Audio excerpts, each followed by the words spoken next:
What's going on, Bulls fans? Welcome to another episode of Chicago Bulls Central, your number one spot for everything Chicago Bulls related. I'm your host, Haize. Thank you for joining me. You could be anywhere in the world, but you're here with me. On today's episode, we'll be talking about the NBA Finals, also going over what Patrick Williams and how he describes his workouts with DeMar Derozan on the Give Me the Hot Sauce podcast. We'll also get into some other things. We'll get into all that and more on today's Chicago Bulls Central. You are now tuned in to Chicago Bulls Central, your number one place for all Chicago Bulls news and content.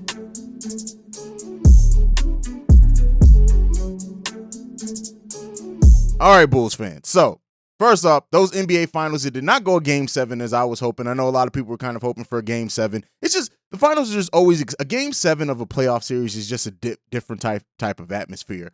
But, nonetheless, Steph and the Golden State Warriors took care of business, eliminating the Boston Celtics, clinching their fourth title for Steph in Game 6. And so, this game, even though the Boston Celtics got out to a 12-2 run to start the game, and it really did seem and feel like that we were possibly about to head towards a really just fun game and Boston was going to come and show up.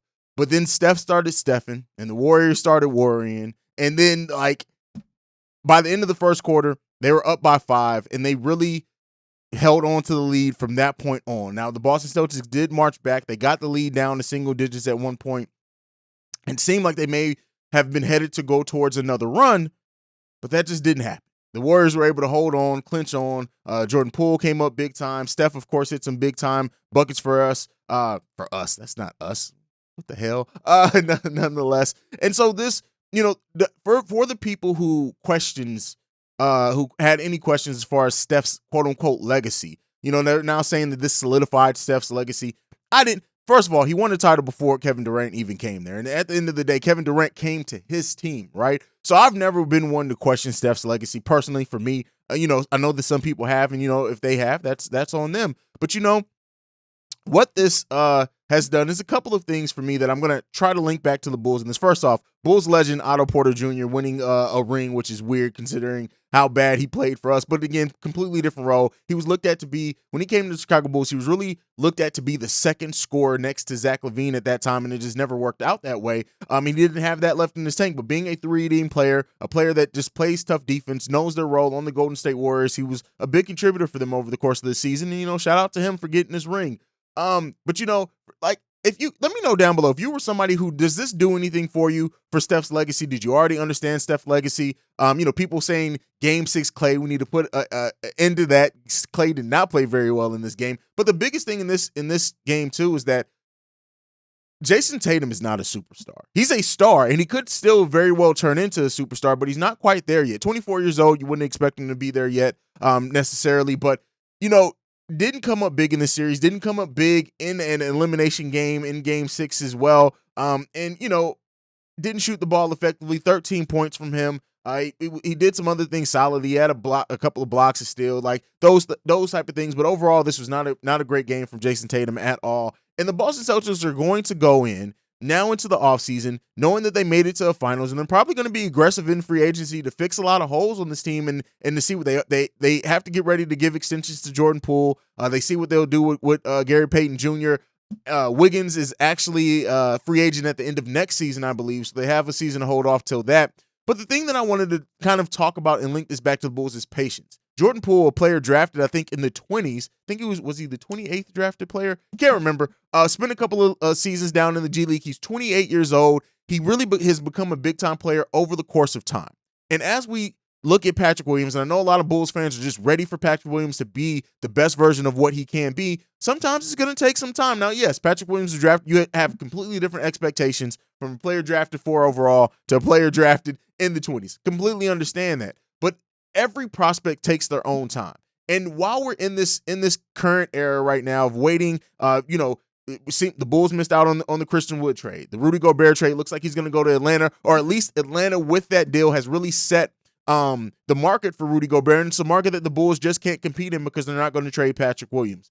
So with that being said, like the patience of the Bulls community for Patrick Williams and, talking about waiting on him. And I know you have a lot of Bulls fans that also say, well, Ayo came in and he was more ready to go right away. Completely different roles. They play completely different styles, completely different positions. And Ayo he should come in with a little bit more aggressiveness and be a little bit more ready because he stayed in college longer. But with that being said, the flashes that we've shown from Patrick Williams, the question that we're going to link here and try to talk about after talking about those NBA finals is that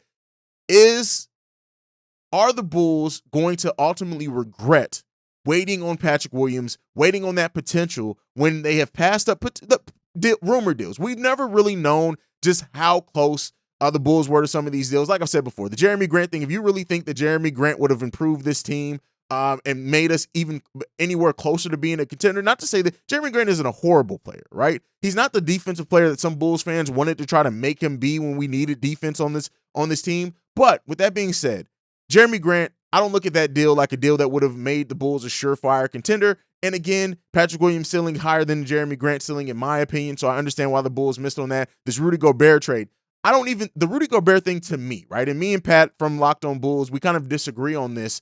I don't look at Rudy Gobert. Would he have helped the Bulls? Absolutely, right? That's not a question.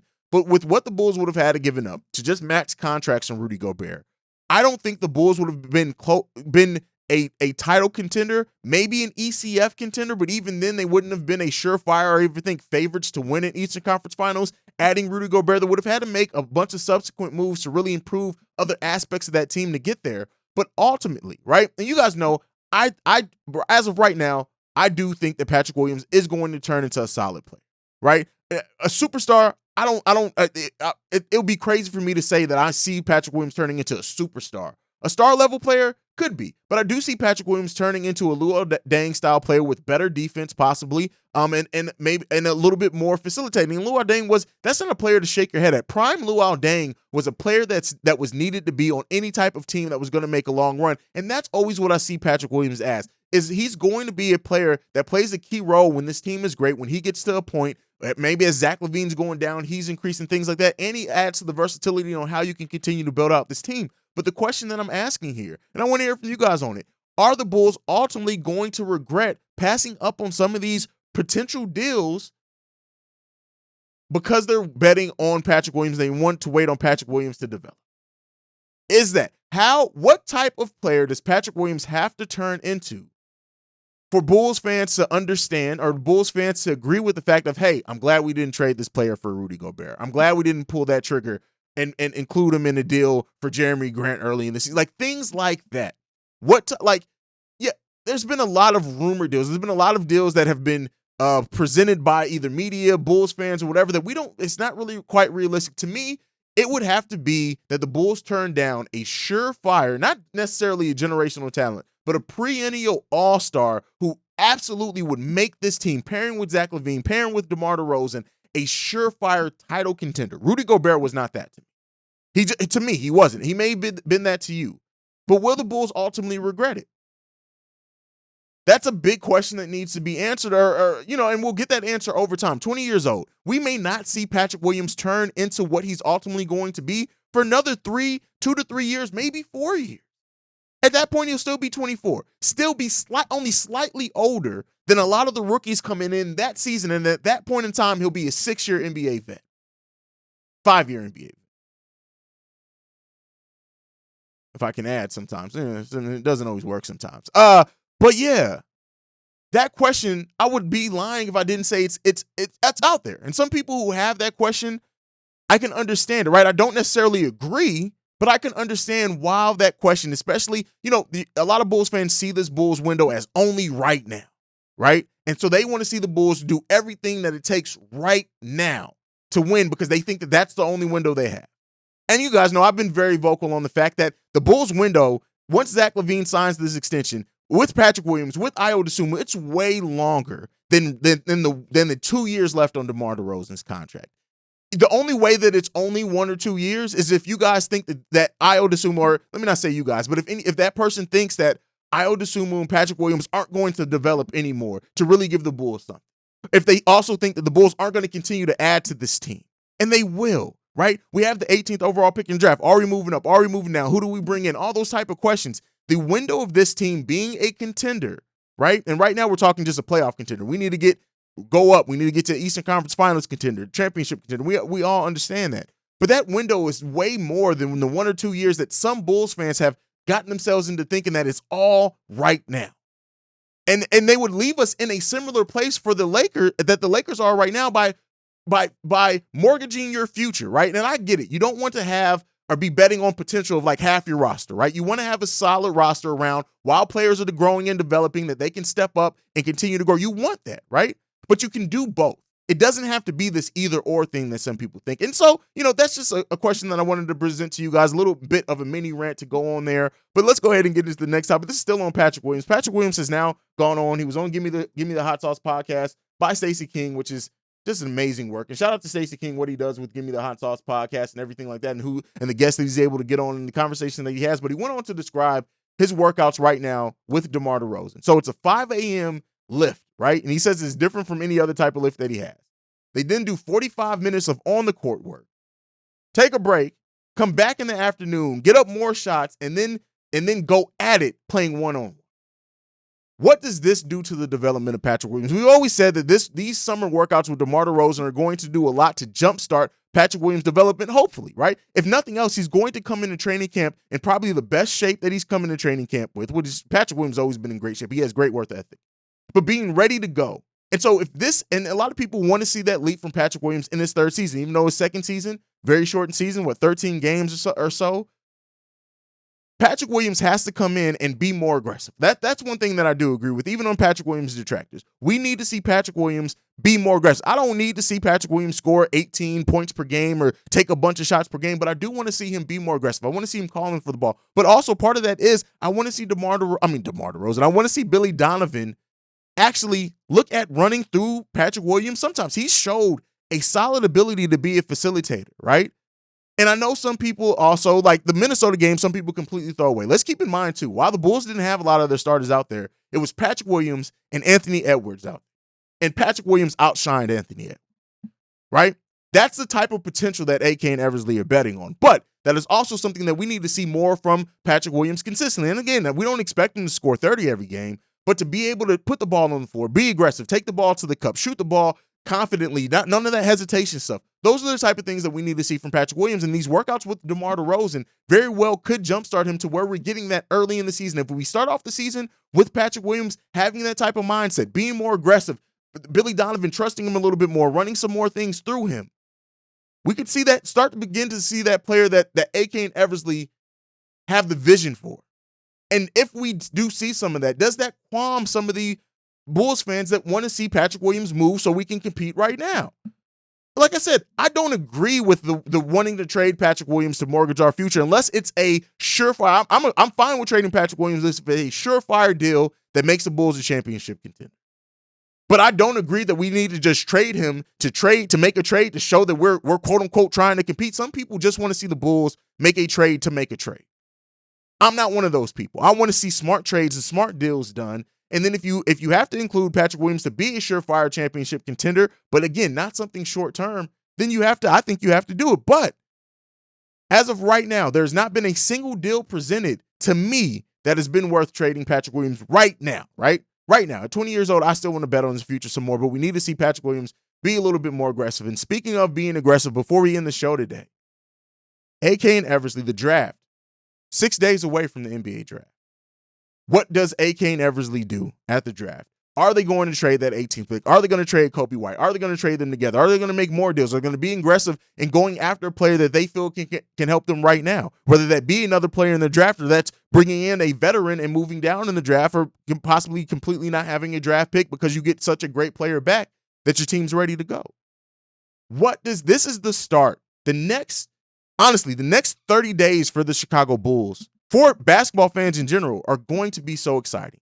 Over the course of the next 30 days, we have the draft, we have NBA free agency, we have the start of summer camp, summer league, I should say.